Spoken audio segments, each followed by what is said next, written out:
So we're going to be doing something a little different today.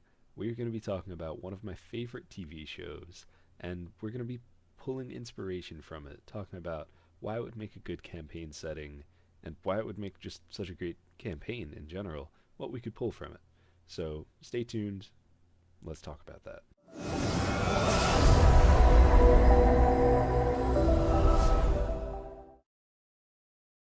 Hey, I'm Josh from JNJtabletop, and I just started watching Avatar The Last Airbender again. And I'm just reminded of how great a show it is. And by the way, if you want to watch that with me, go to twitch.tv/JNJtabletop um, Wednesday nights at 8:30 Eastern. Yeah, yeah, that sounds right. Wednesday nights at 8:30 Eastern. We'll do a watch through of it. Watch parties on Twitch. So check that out. But anyway, I've been watching this show and just thinking about how great of a setting it is. And I think there's a lot of other TV shows and movies and even books that have a lot of great elements that we as DMs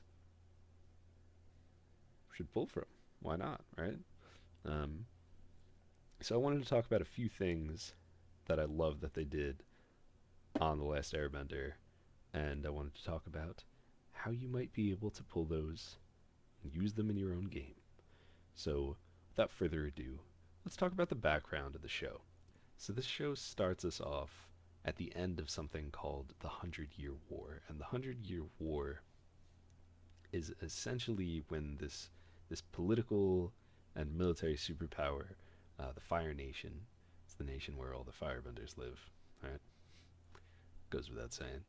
Um, they have conquered most of the world, um, or at least a lot of it. In Fire Nation occupied places, other benders have to hide their bending, otherwise, they could be killed or imprisoned or all sorts of horrible things. This creates so much tension and wars in general when it comes to RPGs. I mean, it creates a lot of opportunity for storytelling. There's so much you could do, whether it's just players having to, or factions having to hide what they're doing because of military occupation, or if you're trying to actually directly go up against the other military. Like there's so much that you could do. I mean, war is used as a backdrop in a lot of great settings, like Wildbound, Lord of the Rings, Game of Thrones, even Eberron to an extent. Like the list just goes ever on. Um, see what I did there? I highly recommend having some sort of war going on in the background of your campaign, or at least having tensions that could believably build up to a war. So we have a world filled with these really powerful people called benders who can essentially master one of the elements, whether it's fire, earth, water, air, um, use this to their advantage, create all sorts of crazy, cool, awesome things, or just fight. And there's a lot of cool stuff you could do, right? But now we're in a setting where they might not have the freedom that they thought they had to do that. I mean, where we're at in the Hundred-Year War, all of the airbenders have been killed except for one of them, right? So that's a very real possibility where you show your bending, they might kill you. That might be a goal of theirs. So it it's almost like a low magic setting type thing where like Dragon Age, right?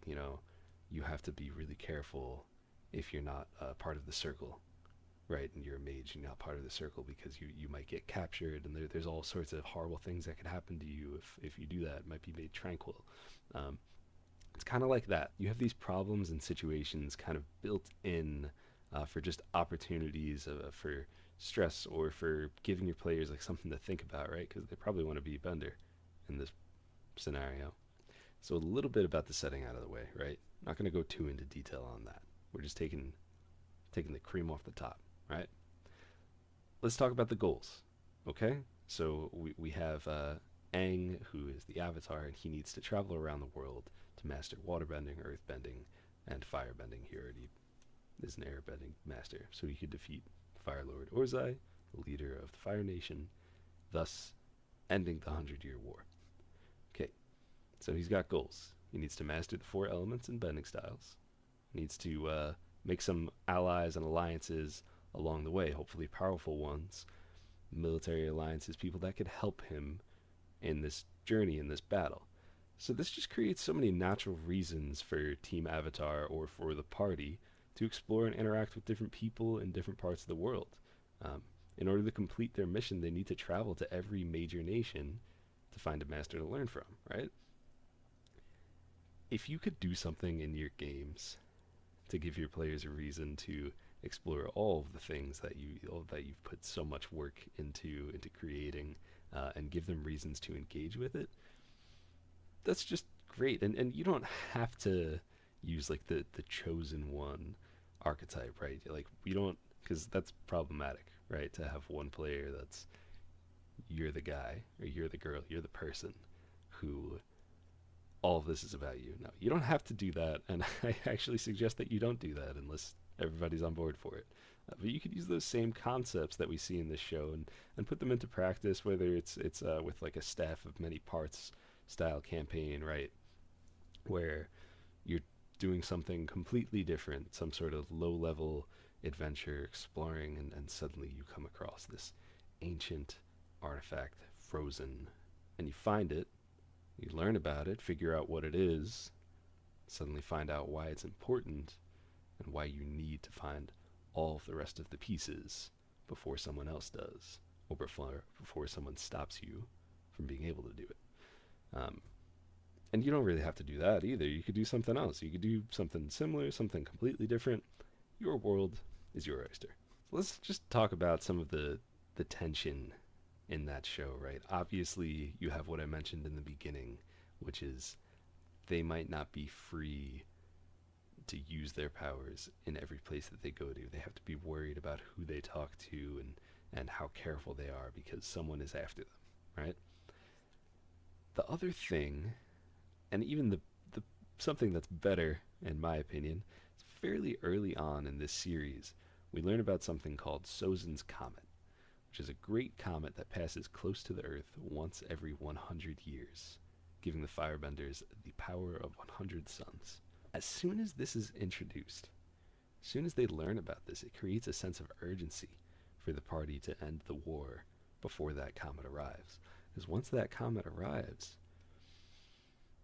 who knows what's going to happen? All they know is that the first war, the reason why they were able to do so much damage early on was because of this comet. So the thought is, once this comet comes back, if it's allowed to happen, that's when they're going to end the war and finish what they started. This creates so much urgency for them to go through and take care of everything, to go to every single part and make sure they get everything done before, the end of the summer, which is when it's supposed to happen. So we have this war that's going on. We have these goals, and we have the reason why those goals are important. Obviously, you gotta, at some point, you're gonna have to fight this fight, learn those things so that you'll be able to do it, or, find every part of that staff so you'll be able to do whatever thing you need to do. And you could do that on your own time, right? But as soon as this comet is introduced, as soon as this event is introduced, you're faced with the reality of, okay, this is super important and we need to do this thing as soon as possible. We can't dilly-dally. And listen, you might not want to have a campaign like that. You might not want to have a campaign that doesn't have a lot of downtime and always has people focusing on the goal and whatever. But there's a time and a place for everything, and even in this show, there's a lot of downtime episodes and that kind of thing. But I think they did an excellent job of creating a world with problems that mattered and affected all of the people in that world. They created clear goals and quests and plenty of side quests and stuff. I mean, at one point they build an army and try to attack the Fire Nation. There's I'm not gonna give everything away, but like there's so many crazy things that happen, so many really interesting things that happen, as well as incredible character development. Um, but then we have this tension in the background of you need to do this as soon as possible. This is very important. All of this together, I think, creates just really a perfect campaign setting um, for you to just pull inspiration from and then learn from. There's a lot going on here, and it's all important and it's all very interesting. And aside from that, just watching this show, like there's so many great NPCs and cities and history. There's so much you could learn from it about introducing lore and that kind of thing. Really, honestly, I can't recommend it enough. But really, I mean, without getting into specifics of the show and going episode by episode, I think those are the main things that I would say pull for inspiration in your games. Um, if there's anything that I missed, please let me know in the comments. And if you want me to do something like this again about, I don't know, any other show, book, movie, whatever. One, let me know what your suggestion is, and two, just let me know if you think I should just do it again. Maybe it'll be a series. Maybe this will be something that we do, or maybe not. I don't know. But if you learned anything from this, if you thought this was interesting, if you had a good time, or any of those things, please like, comment, and please subscribe. JNJtabletop is something that me and my good friend Jake do, where we're just trying to help you get the most out of your tabletop RPG games. So if that's something you're interested in, hit the subscribe button, check out the link tree, and give us a follow on socials, and check out all the playlists because we have plenty of DM and player playlists just to help you out and give you more to pull from. So we'll see you on the next one. All right, so we're all finished editing. Good to go. What? How long is an end screen supposed to be? No. I got it. Do you like dice? Like these or these? Me too. Was that 20 seconds?